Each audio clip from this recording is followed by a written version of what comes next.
Ate, pwede mo ba ako tulungan sa module ko? Kita mo nagbebebe time ako, di ba? Maghihiwalay din kayo. Che! Babe, di talaga ako papupuhay nang wala ka. Cringe. Saksakin kita dyan eh. Ano, babe? Saksakin kita ng pagmamahal ko, babe. Baliw!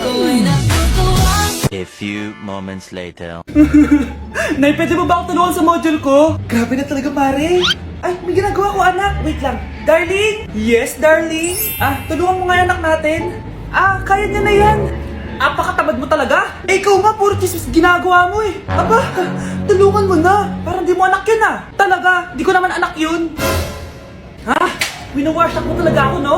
Di doon ka na sa anak ng kapit mo. Okay, sabi mo eh. Di dyan ka na sa ampon mong anak. Ampon lang ako. Di magsama kayo ng kapit mo. Sige, maghiwalay na tayo. Sige, maghiwalay tayo. Sinong tinakot mo? Tama na. Sinungaling ka, Nay! Tinago mong ampon lang ako! Anak, sorry, tinago ko sa'yo! May kabit ka, Tay? Niloloko mo kami? It's a prank! It's a prank! Prank lang pala.